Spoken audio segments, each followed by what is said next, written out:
Hello friends, Jenkins Dota here, bringing you another Dota 2 video on behalf of DotaAlchemy.com, and this video is going to be part of the Teamfighting video series. And in this video, I'm going to be talking about taking that one huge team fight to win the game. So in Dota, a lot of the time, it's actually very simple to win the game, just based on the draft, and that's something that I've been talking to Nushem about a lot recently, and it's basically this idea that people tend to overcomplicate Dota, and really when you think about it in its simplest terms, you kind of realize like, oh my god, I'm such a knucklehead, this is really simple when you boil it down. Basically, a lot of the time there's a very fatal flaw in the enemy draft, and all you need to do is wait for the right opportunity and take literally any engagement and you'll win. And I think that's a general concept. It's not just that. I think that a lot of the time there are fatal flaws in the enemy draft that in pubs people just do not take advantage of, and you know, competitively people will, but in pubs people just aren't coordinated, they don't communicate, so there's a lot of fatal flaws that kind of just, you know, nobody will abuse them. And obviously if you can start doing that and start communicating with your team to start doing that, then you're going to win a lot of free games that basically 99% of Dota players aren't going to take.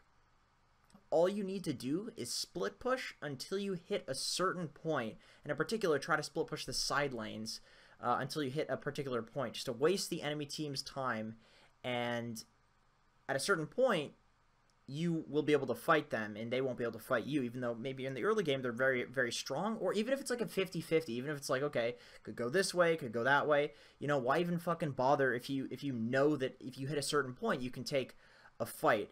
And of course that's what this replay is about. That's you know, I want to show you guys an example of a game where there's a certain point where we actually couldn't fight the enemy team. This is not my team doing something that's sick.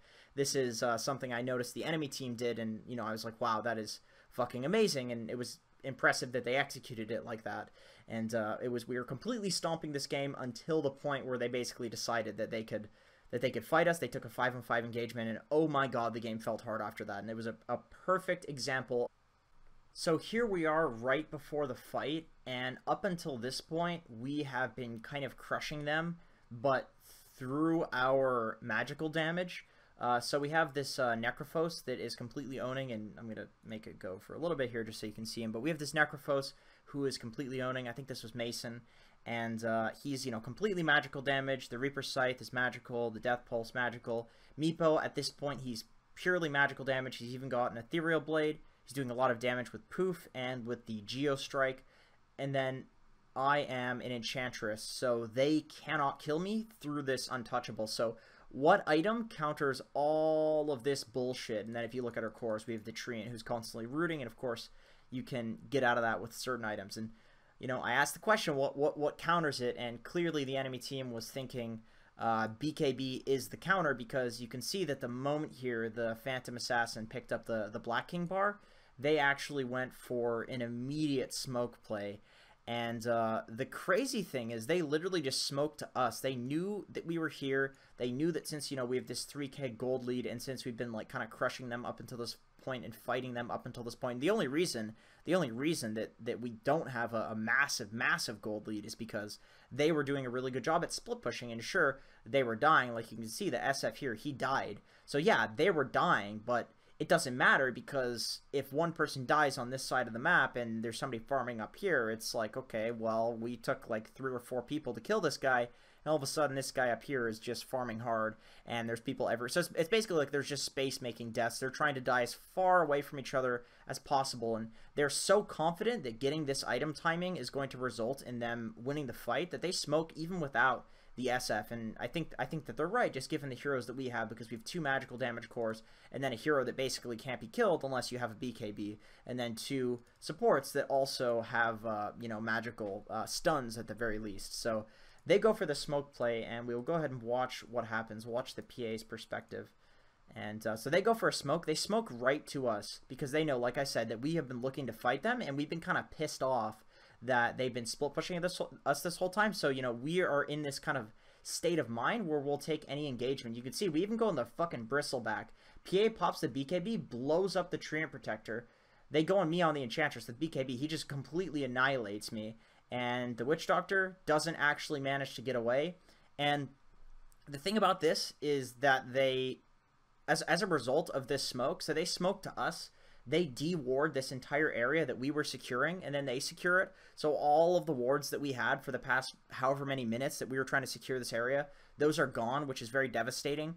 They have 2 towers here that they can take, which is very devastating. This is the Roshan area, which once again is very devastating. There's a lot of reasons that taking a fight into this location is really, really bad for us. So basically what they did is they took this fight intending to just get a lot out of it. And, you know, conveniently, we were in a pretty good area for them to fight. They wanted to get, like, you know, 3 or 4 kills. So the idea behind this is that there's a certain power spike that you hit where maybe it's not necessarily revealed to the enemy team until you take the fight that power spike is hit. And they took a fight in a way where they didn't smoke as soon as the PA got BKB. They smoked when they knew that obviously it was slightly after BKB, because you don't want to just sit there and waste the fact that BKB came out. You don't want to just wait and waste time. But they took and I will skip ahead here just so it's not boring for you guys, but they basically waited for an opportunity where they know that they can kill a lot of us and get a lot out of it. And that's not too hard in Dota. Like, you know, you wait like 2 or 3 minutes and something like that will occur. So they took that fight, and as a result, you can see that we lost we lost a lot of gold. And I think that and that's kind of the reason that this is so strong, is that basically we had a gold lead, plus we had heroes that were really good before the BKBs. So as a result of that, it was very, very easy to fight. Even with those BKBs, we could probably fight if we didn't get so kind of destroyed by the fact that we didn't know that the BKBs were available. And so they took a fight to ensure that they would have more of a gold lead for this period where they know that they can fight us. So after this point, they know that they can destroy us in team fights, but they also ensured, because they took a half-decent smoke, that not only can they destroy us because they have the items, because they have the power spike, also there's this gold deficit that we now have, and you can see that they actually have a gold lead, and it's kind of going between. But on even, we for sure do not win this. If we have an advantage, we can maybe win this. So that's why that one big fight is very, very important here, because it puts them to that point where the game is fucking easy now. And that's kind of the whole point behind this, is that you're just making the game so easy for yourself by trying to take one huge team fight by taking a smoke. And you can be the one that orchestrates that. You can get your supports to orchestrate that. And oh my god, I don't know how long I was DC'd for in this game. I think I was having router issues. But it doesn't really matter. As long as you communicate that to your team, a lot of the time people will at the very least react to it, and they won't fight until they get a certain item. People are coordinated enough to do that, even in pubs, because people want to win. They have that impulse. So anyway, this was a perfect example in my opinion, and now I'm going to cover some situations where in your pubs you can apply this. You can kind of tell your team, okay guys, let's not fight until we get this, and then maybe you can take a smoke. You can tell your supports to get a smoke. You can just let people know, and even if you don't, all you say is, okay, maybe we should do this, I guarantee you'll have like a percentage higher chance of winning pubs. And obviously if you have a 51% win rate in pubs, well, that's MMR gain right there, right? Eventually you'll gain a ton of MMR. So anyway, without further ado, I'll get into some things that you can bring into your pubs. So, in what noteworthy situations can you implement this simple strategy? Basically, the strategy of, okay, let's just wait till we get to a certain point in the game, smoke directly into the enemy team to try to get as many people as possible, to try to get as big of a gold lead as possible. When can you actually implement this? So, number one, you can implement this if the enemy team has an overwhelming amount of early game team fight power, where it's just blindingly fucking obvious that you'll get destroyed if you fight them. For example, if the enemy team has Tidehunter, Warlock, and Tinker, those heroes just crap out damage, especially of the magical variety, and for that reason, you will get destroyed by them if you fight without a BKB. But once you get a BKB, what do those heroes do to you? Absolutely nothing. What are you going to die to the Warlock rock stun? It's like 0.5 seconds. Who gives a damn? The Tinker doesn't have a sheep until like 50 minutes into the game. Like, those heroes do nothing against a BKB, but they destroy you if you don't have it. So just don't fight. Simple as that. Number two, if the enemy team has a dead hero, something like a Timbersaw or an Enchantress, where you basically can't kill that hero unless you unload absolutely everything onto them, then you just can't 5-man into the enemy team. And that's a big reason that in this replay that we're watching, these guys did not 5-man into us, because I was an enchantress. They had no real way of killing me, given the items that I had until they had those BKBs. And that's when you want to split farm until you have the items to kill that hero. For instance, with a Timber Saw, maybe you get an Orchid, maybe you get like a Pugna gets an Aether Lens, something to kill that hero, because otherwise you are going to just die in fights to whatever that dead hero is, because that hero, that's the reason it's called a dead hero. And I know if you haven't heard that phrase before, it's kind of weird to call it a dead hero. Don't, I didn't make that. I didn't coin that term. But a dead hero is basically a hero that is dead essentially because you can't kill them. It's dead to you. The Enchantress, you don't want to fuck with the Enchantress because it takes way too much to kill her. That's not even worth it. She's essentially dead to you, and that's why it's called a dead hero. And those heroes, they're dead until a certain point. You know, a Meatbow is dead until you get a Sheep Stick, for example, or an Enchantress is dead until you get a BKB, and just don't fight until you get that. It's very simple. Number 3, if you have certain heroes that have a very specific and extremely powerful power spike, then you probably want to just wait for that until fighting, especially if you notice that you can't get punished up until that point. So for example, let's say you have an anti-mage on your team, they have no way of killing an anti-mage, and you know that when he gets a Manta plus Basher, you can just fight the enemy team, then why not wait for it? Or for example, if you know that they can't end the game and you have like a Spectre or Bloodseeker who can pick up a Radiance and they just can't fight, or an Initiator who gets Blink or Refresher Orb. For example, like if they have no way to deal with the Panda, or if they have a lot of very mobile heroes and you have a Lion, then you can pick up a Blink Dagger on that hero and just say, okay, don't fight. Literally don't fight until you have Lion Blink. Or at the very least, don't take a fight that's not using a Smoke of Deceit. And, or like a, you know, like a carry hitting a specific item. Like I mentioned, you know, an Anti-Mage or a Spectre hitting the Radiance or the Manta plus Basher combo on Anti-Mage. Then you probably want to just, you know, wait for that. There's a lot of situations where the enemy team can't kill these certain heroes. They hit those certain power spikes. And if you hit those power spikes, then it's very, very hard for the enemy team to fight you. And why not just go for that? And it's a very, very easy win.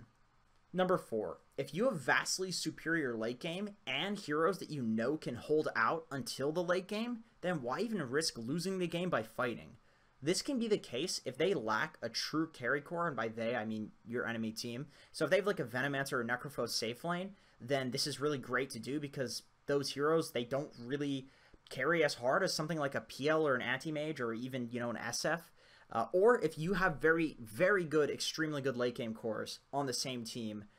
So like, let's say you have a PL and an Ember on the same team. Those are both completely absurd, ridiculous late game cores. So why not just wait until late game if you can, you know? If you can stomach it, then there's no reason to not do that. So that's the cases that I've come up with. I know the last one is kind of general, but that's kind of the purpose because really it just boils down to looking at the heroes and then realizing that they can't do anything about you in the early game if you don't fight them, and you don't really have a reason to fight them until late game. And like if that's the case, then yeah, you just win the game if you fight late game. It's very, very simple. You get a certain item, you take that one big fight, and boom, it's just so simple. You win the game.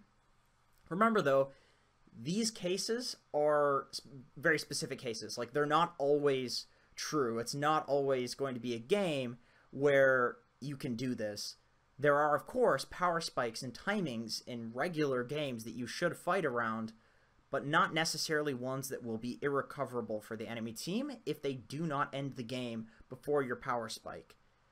This is, however, the case in a lot of games, and that's the reason I wanted to make this video. I see tons of people fighting relentlessly simply because they feel pressured to fight, even though they have no real reason to. There's no why behind the fighting, and there's a simple solution.